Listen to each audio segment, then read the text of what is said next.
then so Moses began his apprenticeship with the master, and the master told him to keep silent, whatever happens. Keep silent means keep your mouth shut. Yeah, you're right. But it's very difficult.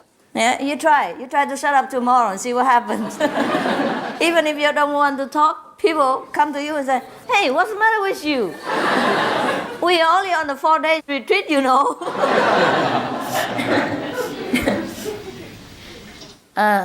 So then the master said, doesn't matter what happens.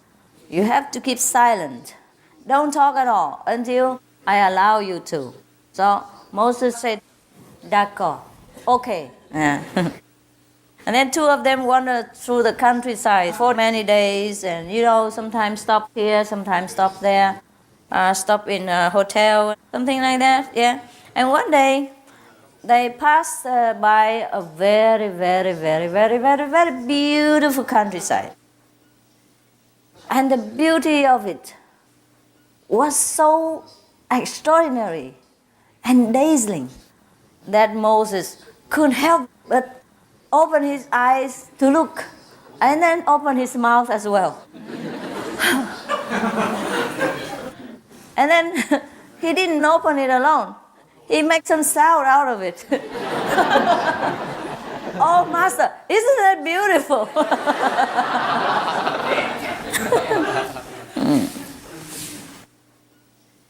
But the Master forgave him. He said, I told you to keep your mouth S-H-U-T, shut. So the Master said, oh, forgive me, Master, forgive. I will shut up. I will not talk again. All right. And then when they went further down the road, they came across a river.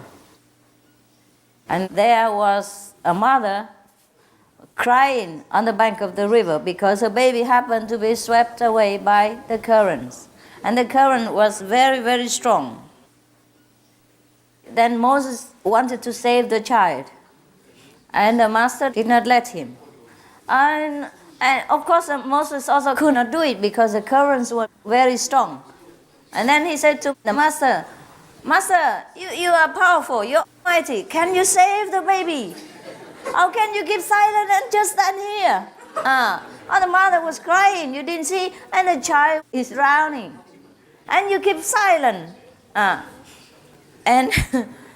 the Master say, shh, silence. So, and then he also give him a good look, like this.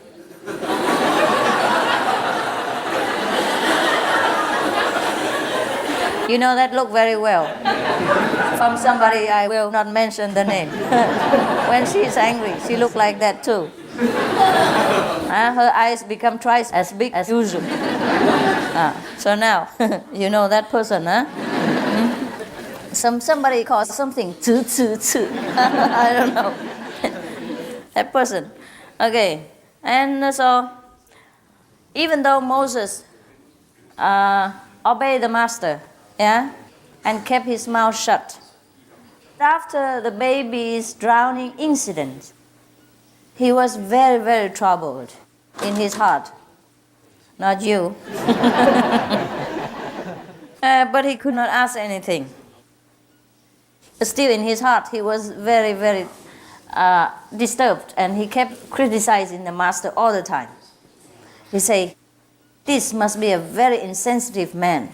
He has no compassion, no love for mankind. He preaches all the time that we must be compassionate, we must have love for mankind, we must do this and that. We must help the needy and the troubled and the ones in danger and all that. We must help mankind. And here he is standing around watching the baby drowning and the mother helplessly crying. And he does nothing. And he was having doubt in his heart, very, very many doubts. He was very, very much troubled. A lot of critical thoughts about the Master, but he just kept his mouth shut. So you see, to keep your mouth shut doesn't mean you are silent. So be careful about the noise inside, not the noise outside. Mostly during the retreat or when you are residing in a meditation center, like an ashram, for example, here or anywhere else, practicing spiritual practice, mostly the master would recommend silence. Yeah, means don't talk. Don't talk. But don't talk doesn't mean you always keep your mouth shut. This is a different case. Yeah, this is a different case. When the master imposes on you a total silence, yeah, just for a period of time to practice silence, or maybe for something, for your throat, or maybe you talk too much or something like that. So the master makes you keep silence for a while. Or sometimes you impose the discipline of silence upon yourself for a period of time, yeah, so that probably you will be more withdrawn inward, and then you will be more sensitive to your inner nature. Then you can find your own enlightenment quicker, something like that. That's the difference. But in most cases, in the ashram or in the spiritual centers, people would say, keep silence. That means you don't talk nonsense, but you talk when necessary. When some people ask you about spiritual practice, and you tell them. Yeah? When some people need your help explaining something, you do it. Yeah? But briefly, clearly, and then no more. That is how you keep silence. It doesn't mean that when you're in the center, you say you don't talk, and then anybody asks you, you just say,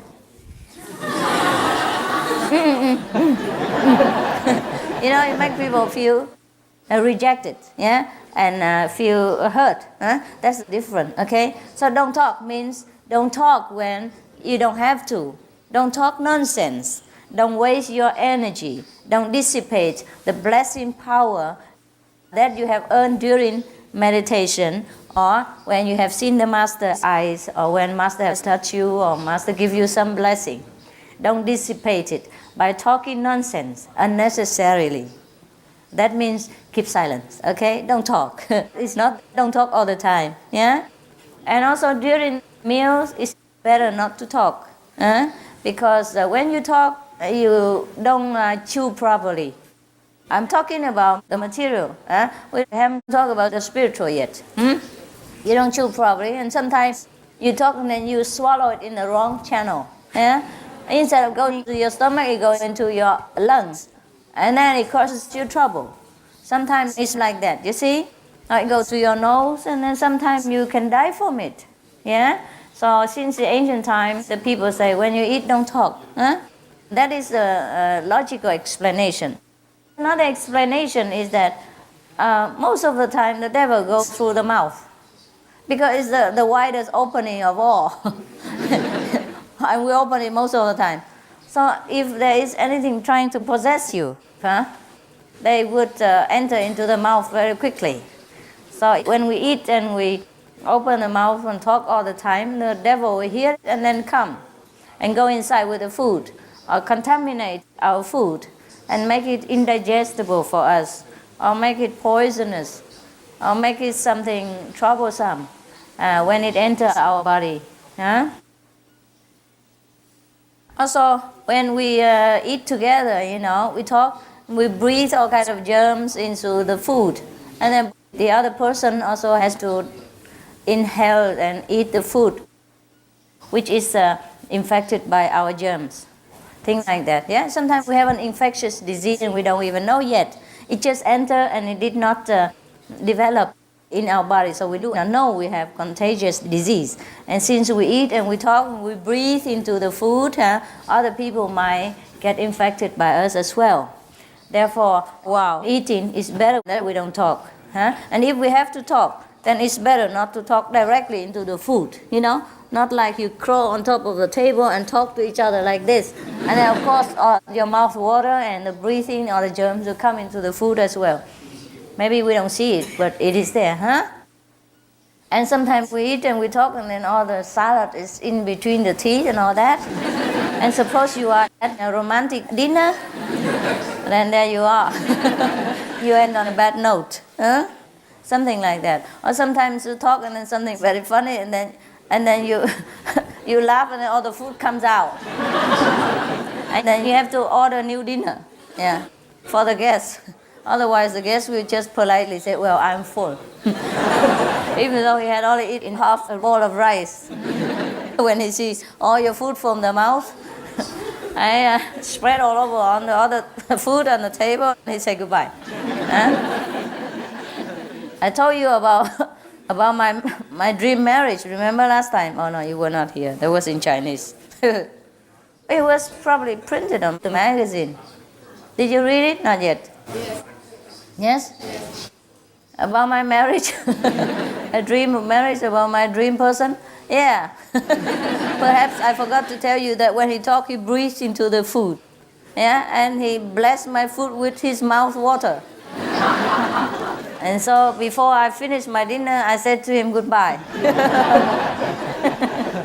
So when you look for a girlfriend or boyfriend, be careful, don't talk too much at the table, okay? And when you talk, don't talk too loud. Yeah, you talk with a quiet voice, then the mouth water doesn't come out that much. Yeah, okay? If you're afraid that your voice is too low and cannot reach the other person's ears, then use microphone. Just like me. So every time you go out for dinner, the prerequisite, the condition, is a microphone on the table. All right? For each. It's better if you have earphones as well.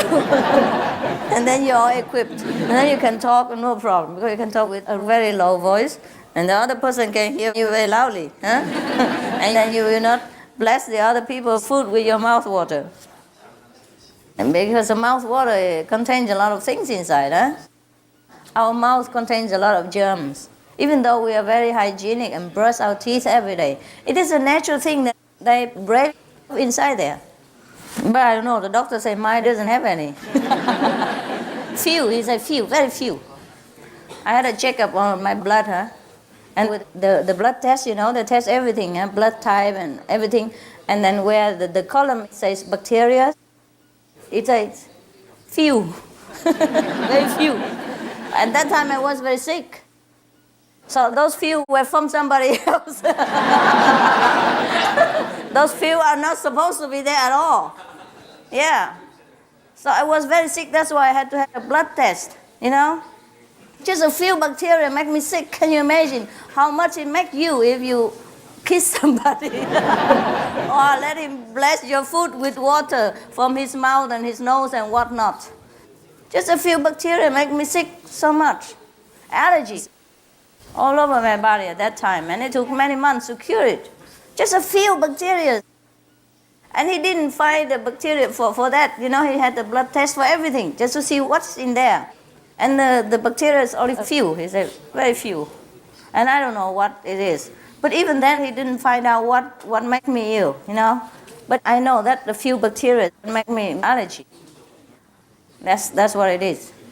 Originally, they're not supposed to be there, that's why. That's why just a few bacteria make me sick. Perhaps occasionally I will have a few bacteria like that, or, you know, or other kinds. Because you can't avoid it when you are always with people. And I take all kinds of things. Perhaps you have a very strong resistance, but now and again, you know, and you're sick or you're weak or you don't meditate enough, and then, you know, your resistance goes low, down, and then the bacteria come.